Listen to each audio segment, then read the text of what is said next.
Bismillah, Assalamualaikum warahmatullahi wabarakatuh. Alhamdulillahirabbil alamin, wassalatu wassalamu ala asyrafil anbiya'il mursalin wa ala alihi wa sahbihi ajma'in. Asyhadu an la ilaha illallah wahdahu la syarika lah, asyhadu anna Muhammadan abduhu wa rasuluhu la nabiyya ba'da. Mari kita awali kajian kita dengan baca basmalah. Bismillahirrahmanirrahim. Bersyukur kita kepada Allah Subhanahu wa taala yang masih terus memberikan nikmat yang sangat tak terhingga kepada kita. Di pagi ini masih diberikan umur yang panjang, kesehatan dan juga kesempatan. Wabil khusus kita masih diberikan nikmat iman, nikmat Islam, nikmat ibadah, sholat subuh berjamaah dan juga nikmat menuntut ilmu agama yang merupakan kenikmatan yang paling berharga, yang paling mahal yang telah Allah anugerahkan kepada kita. Mudah-mudahan nikmat iman, Islam, ibadah, dan juga menuntut ilmu agama ini terus Allah berikan hingga akhir hayat kita. Mudah-mudahan kita semua nanti dipanggil dalam keadaan husnul khatimah. Amin ya rabbal alamin. Salawat tering salam marilah kita sampaikan kepada junjungan kita semua Nabi besar Muhammad sallallahu alaihi wasallam, dan juga kepada keluarga beliau, para sahabatnya, serta umat yang istiqomah mengikuti sunnah beliau hingga hari kiamat. Mudah-mudahan kita tetap bisa istiqomah mengikuti sunnah Nabi semaksimal kita bisa, dan mudah-mudahan nanti di hari kiamat kita diberi kesempatan mendapat syafaat dari beliau dan berkumpul di surganya Allah serta keluarga dan orang yang kita cintai. Amin ya rabbal alamin. Nah, hari ini kaji kita lanjutkan. Kemarin kita sudah bahas tentang masalah jihad ya. Jadi amal-amal yang termasuk jihad,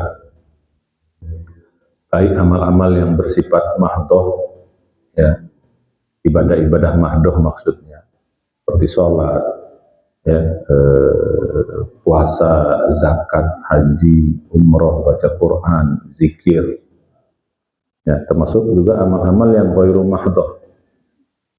Yang ghairu mahdoh itu yang tidak ditentukan tata caranya, waktu dan tempatnya gitu. Ya, kalau mahdoh itu ditentukan, kadarnya ditentukan, waktunya, tempatnya, nggak bisa ngarang gitu. Nah, ghairu mahdoh itu biasanya lebih bebas, silaturahim, ya, menuntut ilmu agama, macam-macam, bersosial, bermuamalah, itu amal-amal yang, nah itu semua masuk lapangan jihad. Segala amal yang kemarin kita katakan kita kerjakan dengan penuh kesungguhan, ya, penuh dengan kesungguhan. Kemarin kita sudah bahas juga atas syarat-syarat jihadnya, penuh kesungguhan, serius, tidak main-main, ya, fokus dan do the best, mengeluarkan seluruh kemampuan kita. Itu semua masuk dalam lapangan jihad. Nah, cuman tidak hanya sebatas itu, harus fisabilillah. Harus fisabilillah itu kemarin ya harus karena Allah, harus jalannya menuju mencari ridha Allah Subhanahu wa taala. Nah, kemarin juga kita sudah bahas ya, kalau sudah menuju Allah, mencari ridha Allah, jadi semuanya harus terikat kepada aturan-aturan Allah. Nah, itu akan menjadi amal yang terbaik. Ya, itu yang menjadi amal yang terbaik. Nah, kemarin juga kita sudah bahas tentang masalah harta, amwal, infak harta. Ya, jihad dengan harta yang lapangannya juga luas sekali. Kemarin kita juga sudah bahas yang namanya infak terlalu sempit, kita bahas sudah dengan kita jelaskan lebih gamblang. Di lapangan infak itu amat sangat luas sekali ya. Jadi bukan hanya urusan sedekah kepada anak yatim, kepada fakir miskin ya, kepada masjid atau kegiatan-kegiatan yang sifatnya tanda petik yang kita pahami sebagai infak secara sempit, tapi juga lapangan infak juga begitu luas. Kita keluarkan buat keluarga kita, ya, segala macam kebutuhan kita, itu bisa semua lapangan infak. Asal kemarin juga fisabilillah, kita keluarkan mencari ridha Allah Subhanahu wa taala. Nah, sekarang kita masuk kepada di amwalikumnya sudah, sekarang di anfusihim. Dengan diri, dengan jiwa. Anfus itu kalau diterjemahkan secara letterlock itu jiwa atau diri. Dengan harta dan jiwa kalian. Ya. Jadi berjuanglah, beramallah dengan penuh kesungguhan, dengan harta dan jiwa kalian. Nah, jiwa ini sering kita pahami juga terlalu sempit. Yang namanya jiwa itu ya badan doang gitu loh. Jadi kalau dalam konteks yang sempit berperang itu ya mati gitu. Ya, mengorbankan badan. Padahal itu ya jelas pasti itu puncaknya. Ya. Tapi yang dimaksud dengan jiwa itu segala yang keluar dari diri itu.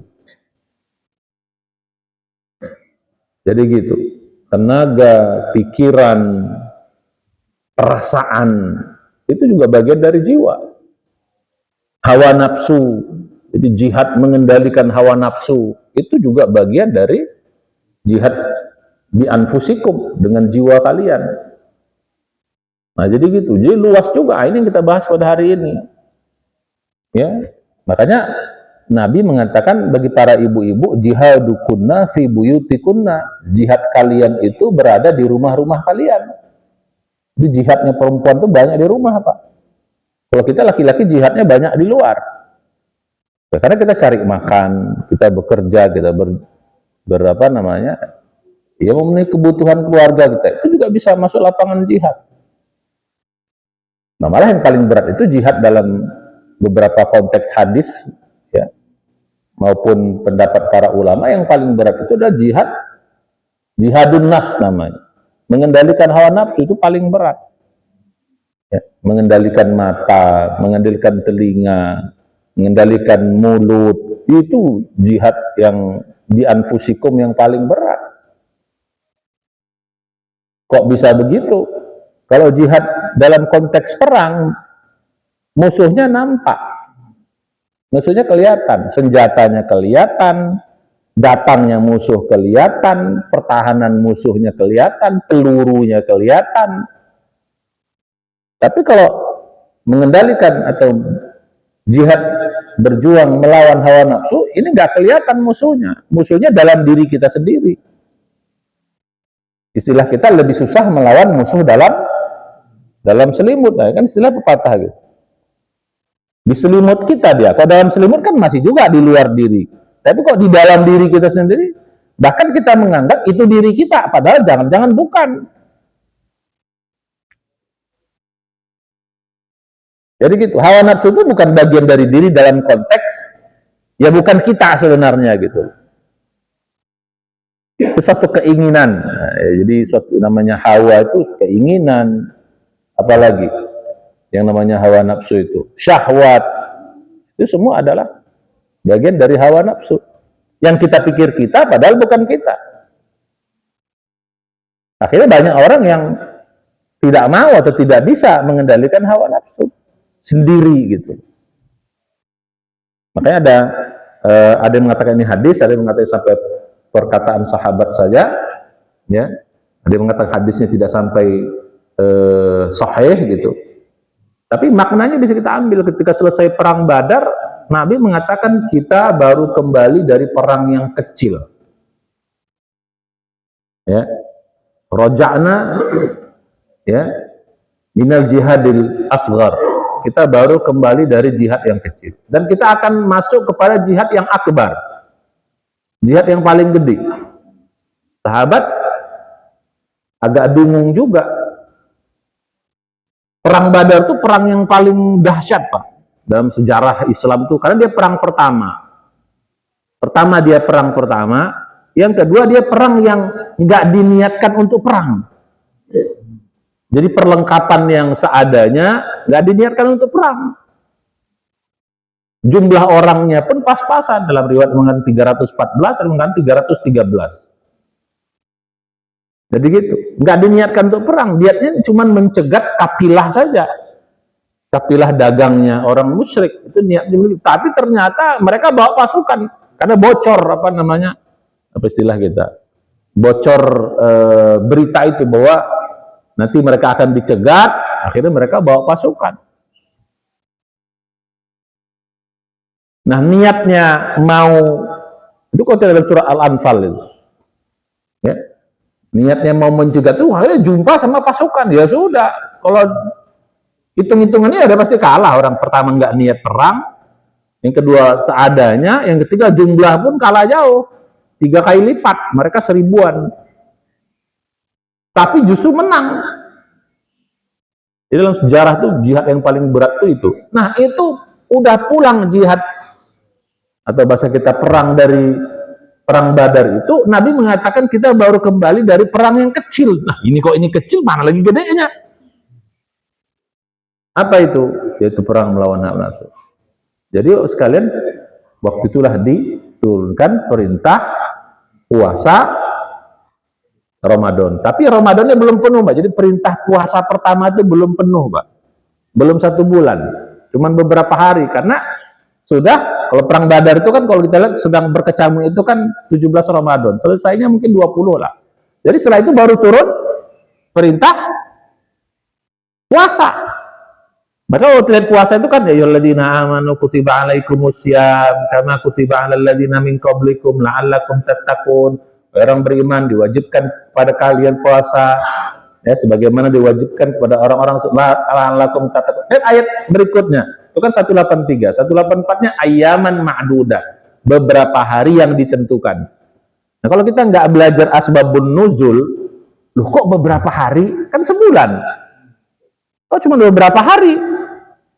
Beberapa hari itu kesannya kan belum sebulan. Loh kok? Kalau kita belajar aja, oh itu pertama itu memang belum sebulan, cuma memang baru beberapa hari. Karena sudah mau menuju akhir Ramadan, cuma beberapa hari. Ayyaman ma'dudat, beberapa hari. Nah, jadi kalau kita belajar, gunanya kita salah satu ingin memahami konteks Quran lebih lengkap itu kita belajar asbabun nuzul. Oh, kalau enggak kita nggak, kok kayak gini, kok cuma beberapa hari. Nah, jadi gitu. Nah, tahun berikutnya baru full 1 bulan. Makanya dalam beberapa hari itu nggak disuruh nengok bulan dulu, Pak, karena bulan udah jalan. Nah, ayat 185-nya baru bicara 1 bulan berikut, bulan Ramadan untuk tahun depan. Makanya 185-nya syahrul Ramadan alladzi unzila fihil Quran. Baru faman syahida minkumus syahro, siapa yang datang, makanya baru boleh ngelihat bulan, baru bisa ngelihat bulan, karena untuk tahun depan. Nah, balik kepada kaji tadi. Udah perang, ya tadi tambahan ilmu saja. Ya, jadi kewajiban puasa pertama itu cuman beberapa hari, tidak full 1 Ramadan. Tahun berikutnya baru full 1 Ramadan. Full 1 bulan Ramadan. Ya balik kepada tadi.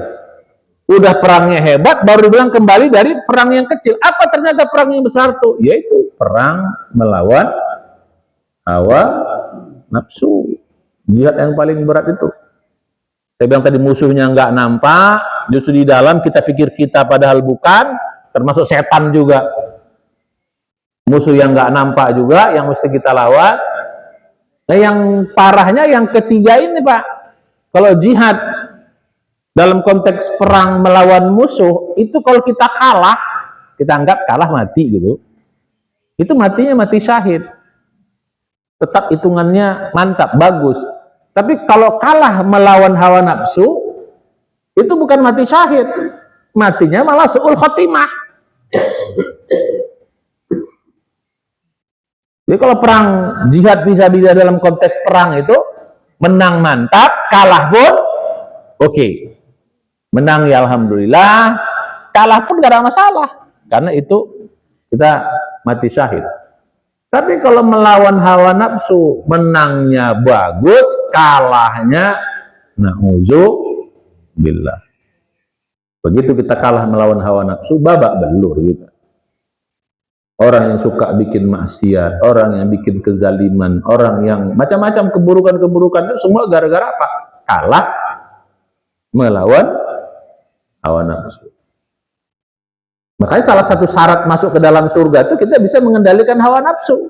Lihat dalam surah An-Nazi'at ayat 40-41. Wa amma man khafa maqama rabbih wa nahan nafsa 'anil hawa fa innal jannata hiyal ma'wa.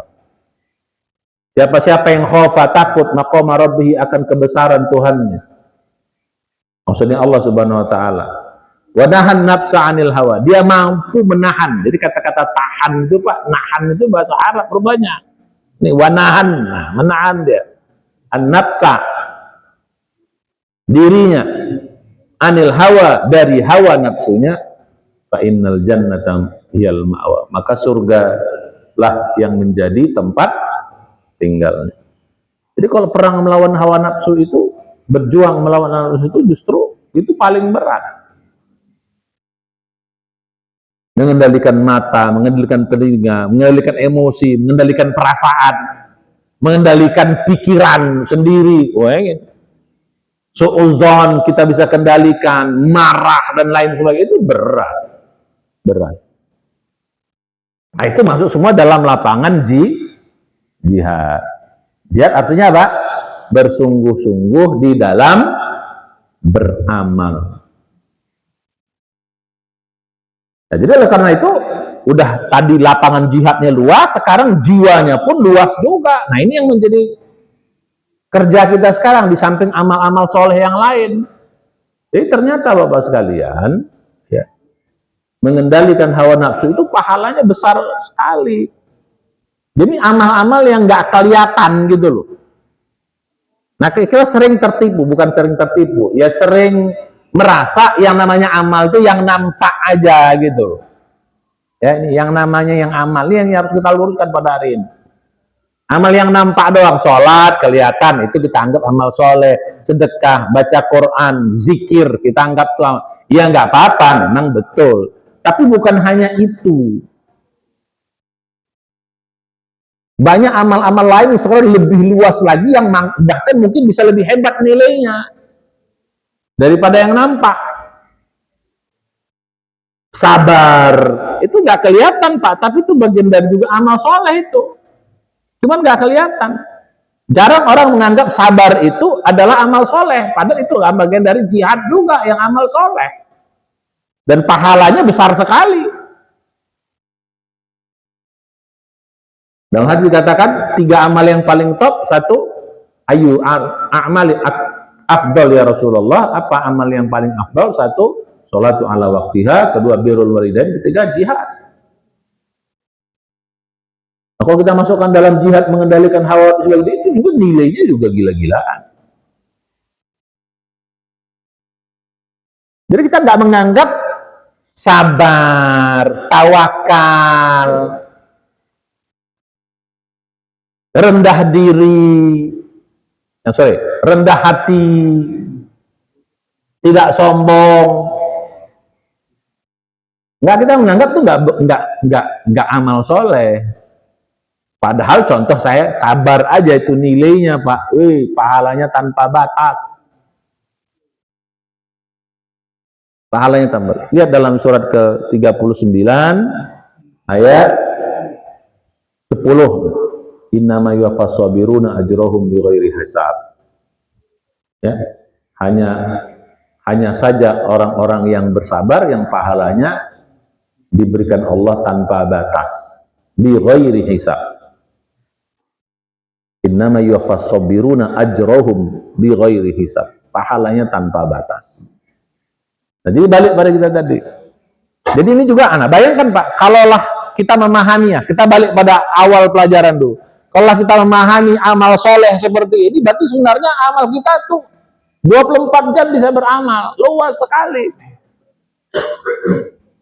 Kalau cuman yang tadi doang, nah itu harus juga kan saya bilang, yang ada sholat yang 10%, yang 10% itu amal-amal yang mahdoh, yang nampak, yang kelihatan. Tapi amal-amal yang sepertinya tidak kelihatan, yang sering tidak kita anggap amal, itu justru lebih banyak.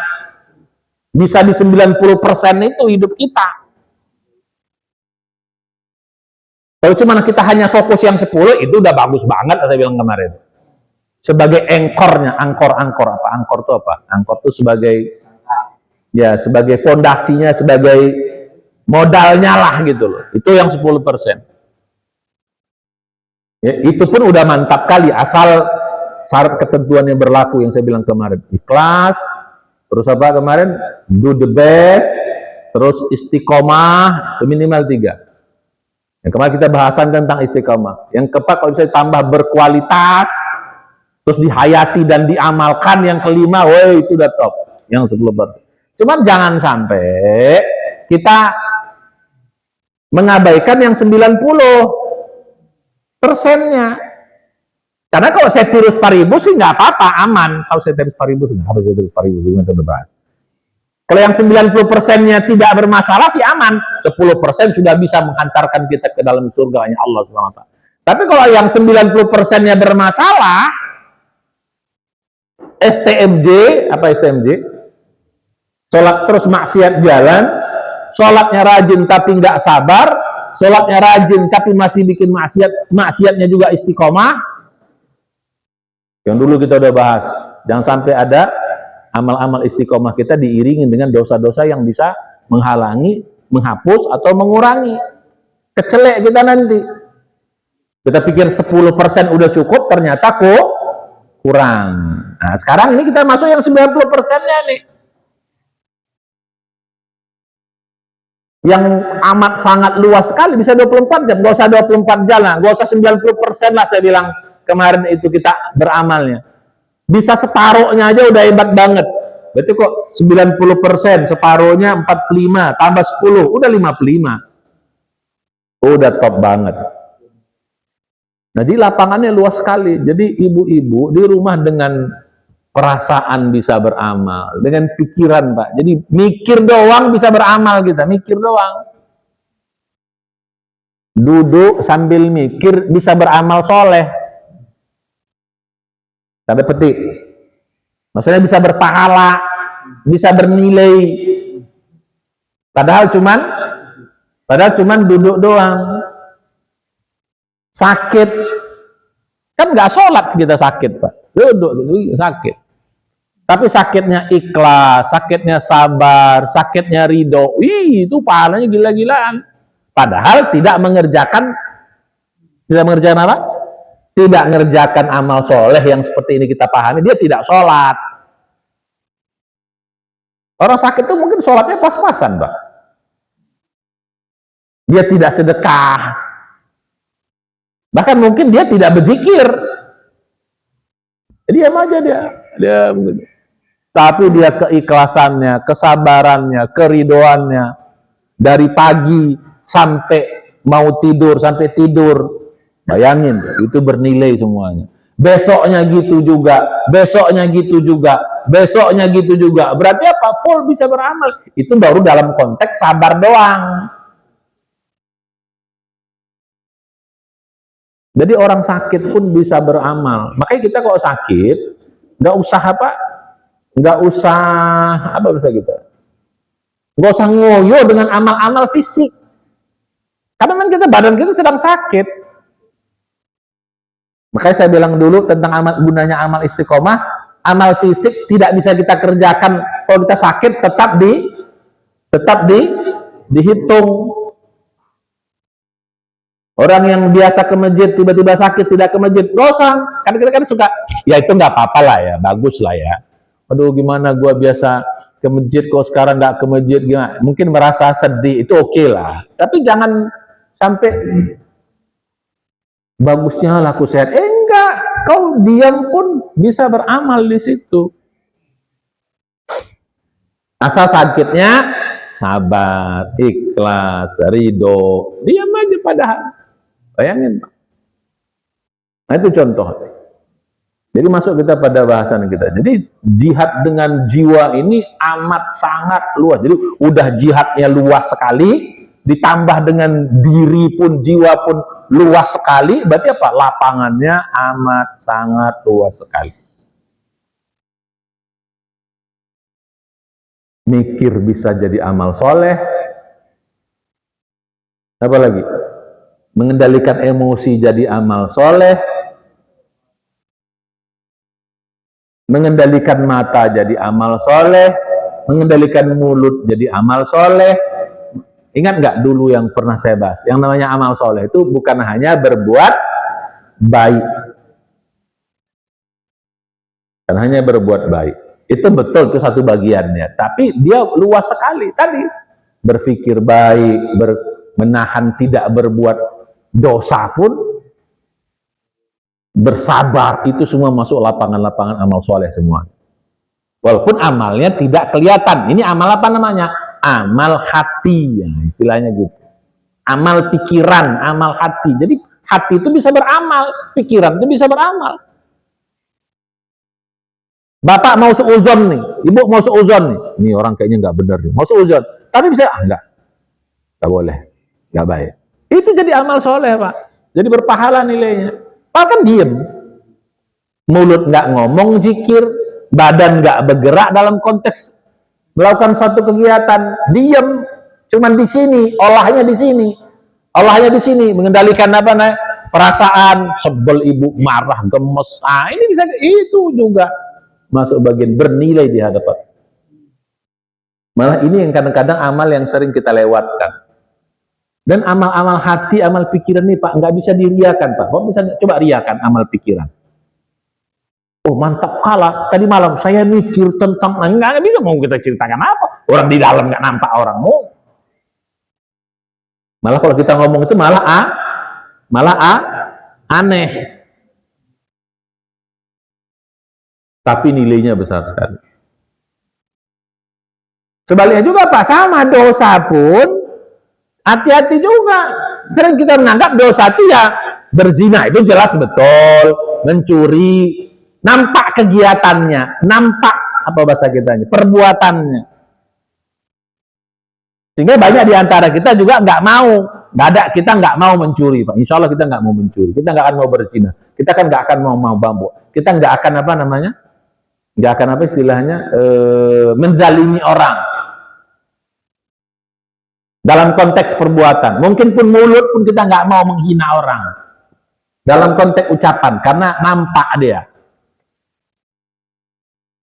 Tapi kok di dalam suuzon, putus asa, apa lagi?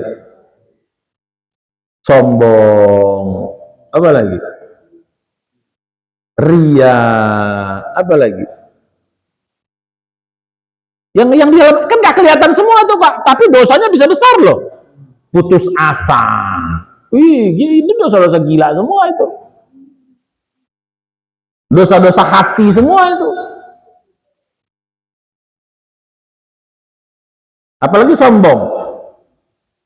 Kata Nabi, sombong sebesar zarrah saja itu sudah bisa membuat kita tidak masuk surga. La yadkhulul jannata man kana fi qalbihi mithqala dzarratin minal kibr, kata Nabi. Enggak akan masuk surga orang yang di dalam hatinya ada seberat zarrah minal kibr. Coba. Dia sholatnya bagus, puasanya bagus, dia enggak berzina, dia enggak mencuri, dia enggak korupsi, dia enggak zalim sama orang. Pokoknya bagus luarnya, tapi dalamnya sombong dia Pak, seberat zarrah, enggak masuk surga. Nah, ini kata kajinya tinggi ya, jangan gitu, jangan pula gitu. Oh, maksudnya apa? Dia sampai mati dia membawa sombong itu, tapi kalau dia sombongnya sepukul-sepukul itu beda, itu ibarat dosa ya dia istighfar selesai. Sampai mati sombongnya. Kayaknya di sini gue yang paling soleh. Apa sih amal tuh? Cetek semua. Kelasnya masih kelas. Amal. Rajin sholat, rajin tahajud, tapi meremehkan orang, merendahkan orang. Dalam hati doang, itu dalam hati doang, Mbak. Nggak diucapkan kok kalimat itu. Nggak diucapkan kalimat itu. Hanya dengan kilatan mata.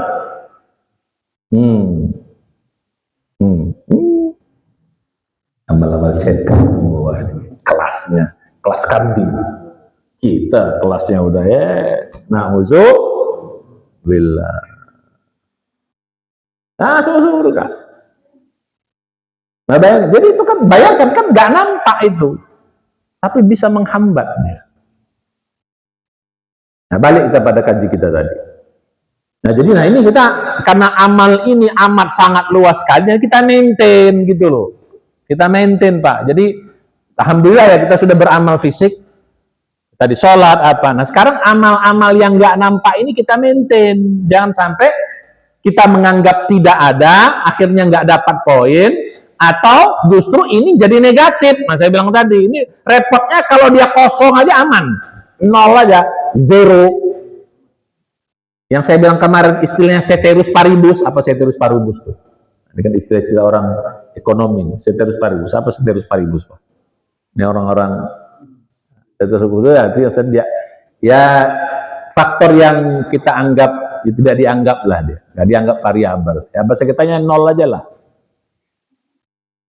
Aman itu masih. Tapi kalau justru ini negatif, bahkan negatifnya bisa merusak yang 10% dulu kita bahas itu, amal-amal soleh yang nampak, ini yang bahaya banget. Bahaya banget ini. Ini yang nanti saya bilang kecele itu. Kita pikir banyak, rupanya malah negatif. Na'udzubillah. Jadi kita maintainnya bukan hanya di maintain, kalau bisa dapat positif, bagus banget. Tapi kalaupun tidak, minimal jangan negatif. Jangan merusak yang 10% itu. Merusak sholat kita, merusak puasa kita, merusak sedekah kita, merusak zikir kita, merusak amal-amal soleh kita yang lain. Nah, ini kita maintain. Banyak ibu-ibu, apalagi ibu-ibu di rumah juga. Waduh, itu amal solehnya luas sekali. Cuman kadang-kadang memang kita menganggap, karena ini kita menganggap hampir tidak ada atau sepertinya nggak ada, ya jadi kita kadang-kadang suka lalai. Suka lalai kita. Padahal itu, maka saya bilang dulu Pak, kalau kita belajar ilmu hakikat ini, nggak akan mungkin kita sombong Pak. Nggak mungkin kita sombong dengan amal kita. Ada orang yang kita pikir mungkin biasa-biasa, jangan-jangan amal, memang nggak nampak sholatnya, nggak nampak sedekahnya, nggak nampak zikirnya, nggak nampak ilmunya luas, tapi dia orangnya tawadu, nggak kelihatan. Amalnya malah di dalam hati semua Pak, nggak mau seujon, tawakal, sabar, ikhlas, syukur, nggak nampak semua tuh Pak. Tapi amalnya gila-gila di hadapan Allah Subhanahu Wa Taala. Nggak akan kita mau meremehkan orang, dan nggak akan kita sombong, dan nggak juga taruh melebihkan. Kita kan nggak. Kalau ada orang yang nampaknya jenggot, baju jubah, kopiah apa lobe, kopiah apa namanya, kopiah lobe itu apa tuh? Orang Medan kayak gini, kopiah lobe ini, orang bilang orang Medan itu kopiah lobe. Lobe itu ya kopi haji lah, eci haji gitu. Wah, kita sangat banget tuh. Oh, ini soleh banget. Akhirnya kita terlalu mengagungkannya. Ada orang yang mungkin apa sih, nobody bahasa kita remehkan, apa sih. Akhirnya jangan-jangan justru yang itu pula yang wali, itu pula yang dicintai Allah, karena amalnya nggak nampak. Ya, seimbang lah, bukan berarti kita juga nggak juga, artinya fair lah, adil kita menilai orang. Dan juga menilai diri kita sendiri. Nah, jadi balik pada tadi. Jadi lapangannya, jadi lapangan jihadnya luas, lapangan fisabilillahnya luas, lapangan apa? Di amwalikumnya luas, di anfusikumnya pun luas. Jadi mengelola pikiran, jangan seujon, jangan prasangka buruk. Mengelola pikiran selalu berpikir positif. Mengelola hati perasaan untuk selalu berperasaan baik. Mengelola hati supaya jangan cepat marah. Mengelola hati biar mudah menerima ketentuan Allah, mudah ridho, mudah bersyukur, mudah mengagumi kebesaran Allah. Itu di dalam semua Pak. Itu amal-amal yang hebat nilainya. Tanpa kita sadar. Bukan tanpa kita sadar ya, tanpa orang lain tahu lah gitu. Kita harus sadar, kalau nggak sadar nggak bisa, harus sadar dulu. Nanti syarat kemarin itu harus sadar dulu. Makanya kemarin kan belum saya tambah ya, harus ilmu, sadar dulu yang kedua. Nggak bisa, kalau nggak sadar nggak bisa. Harus sadar kita, oh ini bagian dari amal soleh. Itu yang membuat kita menjadi semangat. Oke, masuk kita. Ya, jadi apa yang dimaksud dengan jiwa itu? Ada 5 tadi apa? Apa dengan jiwa tadi itu? Bisa pikiran, perasaan, apa lagi? Waktu, tenaga, Ya, darah, air mata, nah, termasuk juga air mata juga bisa, Bu. Apa amal dengan air mata? Nangis karena dosa. Itu amal juga itu. Malah termasuk orang yang sangat dicintai oleh Allah itu orang yang mau menangis di kesendirian karena dosa-dosanya. Oh, itu termasuk orang yang dicintai oleh Allah Subhanahu wa taala.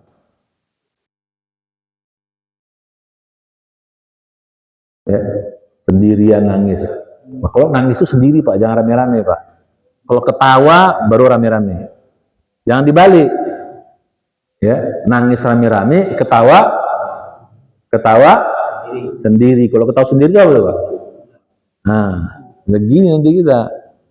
Ya, jadi kalau nangis sendiri. Nah, balik pada kaji kita. Nah, jadi mulai sekarang ini jadi lapangan luas sekali. Menjadi amal-amal soleh kita.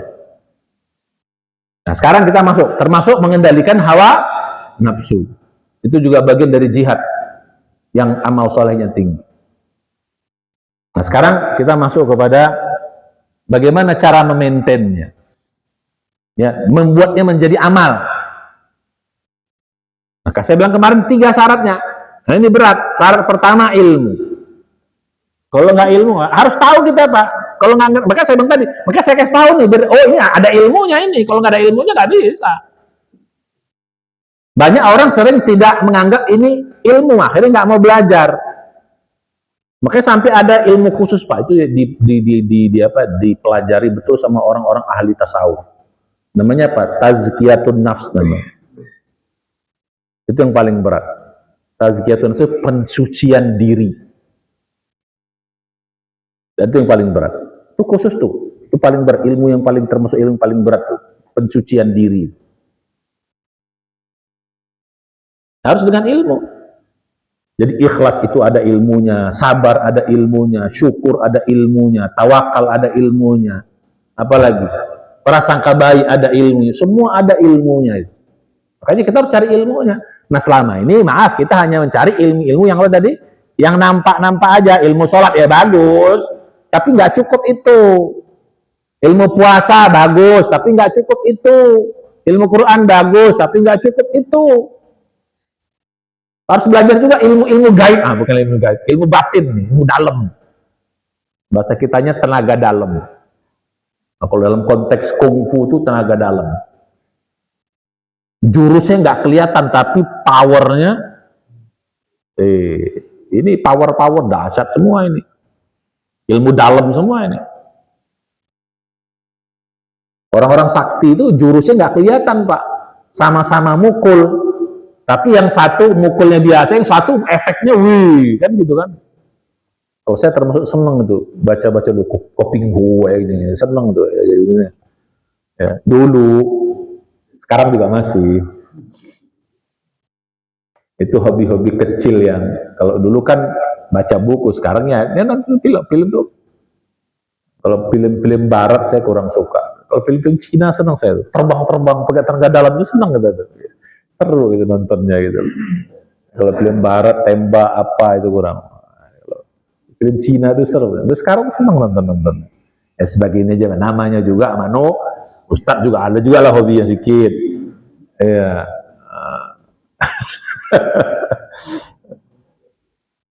Balik kita pada kita. Kalau ibu-ibu kan senangnya drama, pakai nangis-nangis, ya. Pakai apa lagi, Bu? Enggak, ibu nggak suka ya. Ibu yang mana? Ya nggak apa-apa juga, Bu. Untuk apa? Untuk apa bahasa kita menghibur diri. Ya. Cuman jangan sampai 24 jam pula kan gitu. Udah capek sholat, capek zikir, capek kerja, ya setengah jam, udah. Habis itu seger lagi gitu kan. Jangan hidup di monoton gitu, nanti jigak rambut kita, Bu. Isi dengan bapak-bapak mainnya apa? Main apa? Main pingpong apa? Kalau saya udah nggak bisa lagi olahraga berat. Nah, balik pada yang tadi. Jadi lapangannya luas sekali. Bagian dari jihad semua. Jihad dengan jiwa. Nah, tapi kesyarat ketentuan bersatu harus ilmu, pakai ilmu. Maka belajar, ada ilmunya. Jadi bukan hanya ilmu yang jurus-jurus tadi, termasuk ilmu-ilmu tenaga dalam ini. Dan ini paling berat, Pak. Mengamalkannya lebih berat, karena nggak nampak ada. Pertama nggak nampak, kedua ukurannya nggak jelas, ya. Jadi pertama nggak nampak, kedua ukurannya nggak jelas, ketiga ya nggak bisa diriain. Mau diriain apa?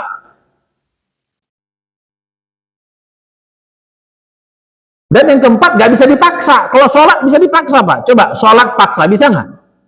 Bisa. Coba paksa sholat. Bisa kita paksa sholat. Sedekah bisa dipaksa. Puasa bisa dipaksa. Tapi kalau di dalam nggak bisa dipaksa, mau gimana maksanya? Maksa orang sabar, coba. Sabar kau, coba. Nggak bisa kita maksa orang sabar. Ikhlas kau, nggak bisa kita maksa orang ikhlas. Orangnya di dalam. Mana maksa orang ikhlas? Mana? Nah itu berat ya. Ini perlu juga kita belajar ilmu-ilmu dalam ini. Ya. Jadi gitu. Yang pertama harus ilmu. Jadi kan di samping tadi ilmu yang 10% amal-amal yang nampak tadi. Sholat, puasa, sedekah, zakat, baca Quran, zikir, itu amal. Anda belajar juga amal-amal yang amal-amal hati, jihad dengan dalam. Nah yang kedua masih sadar. Nah ini yang susah nih, sadar Pak. Gunanya kita disuruh sadar. Awalnya kan sadar dalam ibadah yang Pak Mahdo dulu. Supaya apa? Bagaimana yang kita bisa sadar di dalam sholat, bisa sadar di luar. Yang susah itu di dalam sholat kita tak sadar, di luar sholat pun tambah tak sadar lagi. Karena ada penelitian Pak ya, manusia itu 20% cuman hidupnya yang dia sadar, 80% kita nggak sadar. Jarang orang sadar 80%. Itu dalam konteks kehidupan. Cobalah, bangun tidur bapak-bapak, ada nggak ibu-ibu mikir dulu mau ngapain? Ada nggak? Bangun tidur mikir dulu. Aku segini. Ya, rata-rata apa? Jadi lawan sadar itu otomatis. Otomatis itu apa sih otomatis ya bahasa kita? Dikerjakan tanpa perlu dipikirin lagi. Refleks. Banyak kita begitu. Ya otomatis semuanya. Makanya ya semua otomatis. Kalau ada orang marah, kita jadi marah lagi. Ya karena otomatis. Kadang orang jelein kita jelein lagi. Itu otomatis. Nah dalam konteks amal kan ini bisa nggak ada nilainya Pak. Gimana sholat otomatis? Nggak tahu dia apa yang dia baca, nggak paham yang dia baca. Ya, mulutnya baca, pikirannya kemana-mana. Dimulai dari sholat, sadar dalam sholat. Bayangkan, itu latihannya. Mengapa sholat nih sebagai induk dari amal? Karena semuanya dilatih di situ. Nanti dibawa di luar, ikhlas dalam sholat, dibawa ikhlas di luar sholat. Gitu loh. Sadar di dalam sholat, dibawa ke dalam khusyuk dalam sholat, dibawa khusyuk di luar. Itu semua kunci dari mulai sholat. Cuman masalahnya saya bilang tadi, sholat kita cuman luarnya doang, dalamnya enggak, kan gitu. Sabar dalam sholat, dibawa sabar keluar sholat. Jujur di dalam sholat, dibawa jujur. Coba Pak, dalam sholat ada nggak kita berani bohong? Nggak pakai, misalnya di korting gitu, nggak pakai sujud, misalnya gitu, atau sujudnya sekali doang, ada nggak berani sih? Coba angkat tangan. Nah saya korting dah, sujudnya sekali aja, nggak usah 2 kali. Ada nggak? Atau nggak usah jauh-jauh, ada nggak berani di sini sholat, nggak berwudu dan nggak bertayamum? Ada nggak? Berani nggak? Kenapa nggak berani? Atau puasa sambil kumur-kumur nelen dikit gitu, berani nggak? Kenapa? Karena kita menganggap itu amal ibadah kan gitu. Tapi kalau coba di luar sholat, ada nggak orang mau nipu? Kenapa? Kenapa dalam sholat nggak mau nipu, dalam puasa nggak mau nipu, tapi di luar sholat, di luar puasa mau nipu? Kenapa? Karena menganggap di luar sholat bukan ibadah juga. Kalau dianggap ibadah kan pasti beda. Emangnya di luar sholat Allah nggak tahu kita nipu? Tahu. Dalam sholat Allah tahu, di luar sholat pun. Kan bahasa kita kok dalam sholat kan yang nggak enak tuh Ustaz, masa nipu sih, nggak diterima dong amal. Sama Pak. Di luar pun akan begitu juga, sama. Makanya Nabi mengatakan orang kalau udah sholatnya benar pasti semua amalnya benar, pasti hidupnya benar. Inna sholata tanha anil fahsya. Kalau semuanya di situ, jurusnya ada, sholatnya pakai tenaga dalam, saya bilang tadi, sholatnya juga pakai tenaga dalam. Rajin sholat itu kan sujud itu kan supaya kita apa? Salah satu ininya, supaya kita selalu merendah, jangan sombong. Kepala yang paling kita anggap paling apa namanya? Paling mulia, paling tinggi kepala ini kita buat di paling bawah. Maaf, lebih rendah dari pantat kita sendiri. Pantat itu kan maaf ya, itu kan tempat pembuangan masih lebih tinggi daripada kepala kita. Maka saya pesan nih Bu, yang ini sedikit ya. Kalau bisa sholat itu pakai sujud lah. Kayak sujud. Jadi usahakan kalau bisa ada sujudnya, pakai bisa sujud. Ya, makanya bagus tuh sholat tuh duduknya duduk di apa namanya? Di bawah aja kalau bisa. Ya. Jadi pakai sujud. Jadi jangan terlalu tinggi. Kalau bisa pakai, ada nggak kursi yang agak pendek sedikit? Ada nggak? Saya nggak dibawa kemari. Ada nggak kursi yang agak pendek sedikit? Ya, jangan terlalu tinggi. Jadi bapak-bapak ibu bisa sujud. Mana? Ada nggak? Biar saya praktekin. Ya, jadi duduknya begini di sini ya, nggak usah. Jadi kursinya segini aja, gitu. Jadi kalau bapak bisa sujud, tuh, ini duduk lagi, ini, gitu loh. Jadi jangan duduk, ini. Ya, jadi usahakan kalau pun di kursi, jangan kursi yang terlalu tinggi sehingga bapak-bapak ibu-ibu nggak sujud gitu loh. Ini masih agak terlalu tinggi nih, agak rendah dikit. Ya, jadi sholatnya, oke, kalau bisa lebih rendah dikit lagi. Ya, sholat. Ini kita kadang ibu sholat bapak, memang ada keringanan, tapi nggak dapat sujudnya. Memang ada keringanan, oke. Tapi sayang, gitu loh. Ya, dia berdiri, kalau sujud ya sujud. Rukuk, oke nggak begini. Ya, itu sami Allah. Begitu sujud. Tuh. Kan bisa. Duduk lagi. Makanya belajar gitu loh. Kan nggak berat kan sebenarnya. Kan tinggal dorong, duduk. Rabbi firli warhamni wajiburni warfa'ni warzuqni wahdini wa'afini wa'afuni. Sujud lagi, Allahu Akbar. Cuma jangan gitu ya. Biasa lagi itu. Sujud lagi. Udah berdiri, Allahu Akbar. Berdiri begini. Ini agak terlalu tinggi. Rendahkan dikit lagi. Duduk. Jadi sujudnya dapat gitu loh. Paham? Jadi jangan duduk, Allahu Akbar. Enggak dapat sujudnya, enggak dapat feel-nya gitu loh. Karena inti dari sholat adalah sujud. Ya, ini yang sholat duduk ini. Coba rendahkan apa namanya? Kursinya gitu. Enggak apa-apa pakai senderan, enggak apa-apa. Tapi usahakan, nanti belajar latihan. Dapat kok, bisa kalau sungguh-sungguh. Karena nggak butuh energi yang berat kok. Cuman kadang-kadang nggak mau. Ya, juga rendahkan kursinya begitu. Oke, jadi apa ya? Jadi Allahu Akbar begini, rukuk begini, i'tidal sami Allah, pas sujud Allahu Akbar. Tuh. Allahu Akbar lagi, maka agak pendek, jadi mudah dia. Set gitu loh, agak pendek.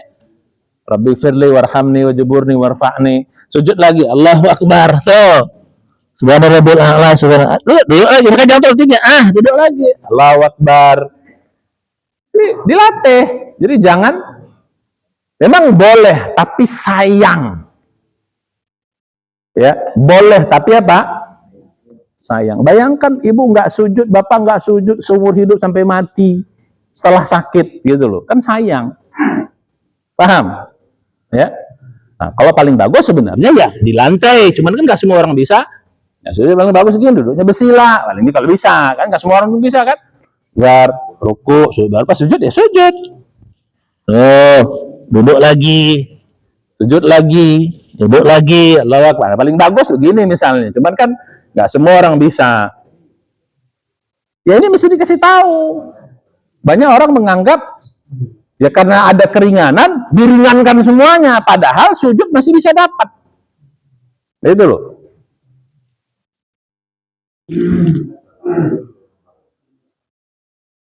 Ya, jadi kalau bisa agak rendah dikit lagi, cari aja kursi itu, siapin. Kalau bapak-bapak nggak mau sempat, mungkin di rumah nanti saya fotokan nanti. Di rumah ada kursi yang saya lihat tuh di ada masjid mana tuh, saya minta kursi itu, saya minta dikasih saya dua biji, dua apa namanya, bisa dibeli kok.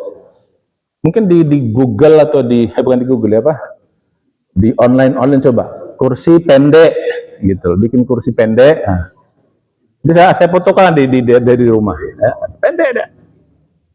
Jadi lebih rendah dari ini sedikit lagi, ya ada sandarannya. Oke, itu sedikit tambahan. Ibu-ibu, nah itu siapkan di sini apa DKM, tolong disiapin di sini juga kursinya. Jadi jangan disiapin kursi yang tinggi itu bagus, tapi itu kurang cukup, ya. Sehingga orang bisa dapat dan itu dilatih, nggak sulit kok, nggak butuh energi berat, hanya butuh latihan dan kemauan. Ya, nanti saya fotokan nanti biar yang di rumah. Ya, saya fotokan yang di rumah nanti. Oke, jadi balik kepada yang tadi. Jadi kalau sholatnya betul, itu mengcover semuanya. Cuman masalah kita di sholat, ya kita cuma luarnya doang. Jadi yang kedua apa? Syarat yang kedua apa? Sadar. Nah, bagaimana nanti pendalaman sadar ini? Kalau ilmu saya kira cukup ya tentang sadar ini. Nah, yang ketiga sabar. Ya, yang ketiga sabar. Jadi sabar itu, Mbak, bukan hanya urusan kena musibah. Kita selama ini sering namanya sabar hanya urusan kena musibah. Urusan amal soleh juga sabar itu penting. Dalam Al-Quran banyak sekali ayat yang bicara sabar tanpa berkaitan dengan musibah. Jadi gitu, banyak sekali ayat yang berkaitan dengan sabar tanpa berkaitan dengan musibah. Dengan amal banyak juga amal-amal yang diiringi dengan sabar. Nah, jadi nanti kita akan bahas tentang sadar ini. Yang ketiga, kita bahas tentang sabar. Sabar dalam beramal maksud. Dan ini berat, karena dia amal di dalam. Ya, jadi insya Allah sadar dalam amal, dalam jihad ya, dalam konteks jihad kita, dan sabar. Makanya dalam Al-Quran kata-kata jihad selalu disandingkan dengan sabar. Sering disandingkan dengan sabar.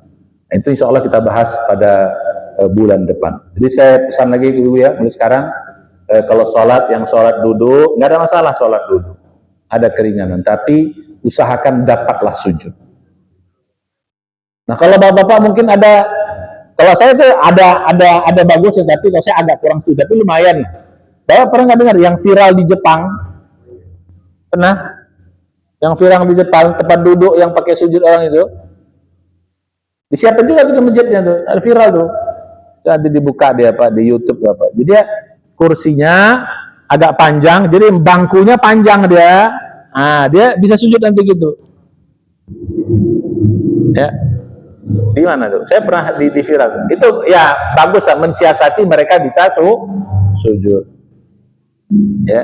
Bahasa kitanya lumayan lah, tapi yang paling bagus yang tadi.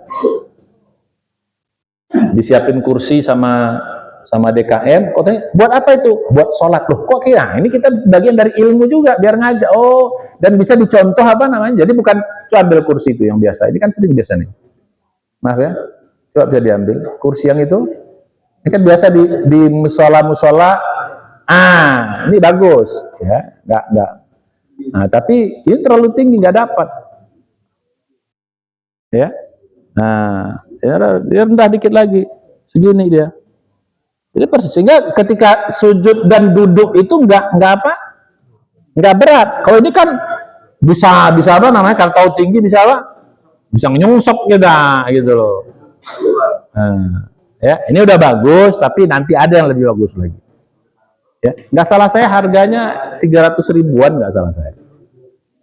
Oke, saya kira demikian untuk pada hari ini. Ini sebagai tambahan ilmu saja, ibu-ibu ya. Jadi tetap dapat sujudnya. Sayang, semenjak sakit kita nggak pernah sujud lagi sampai kita meninggalkan, sayang.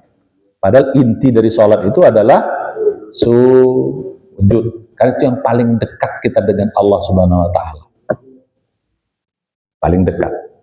Ya, jadi gitu. Saya kira demikian.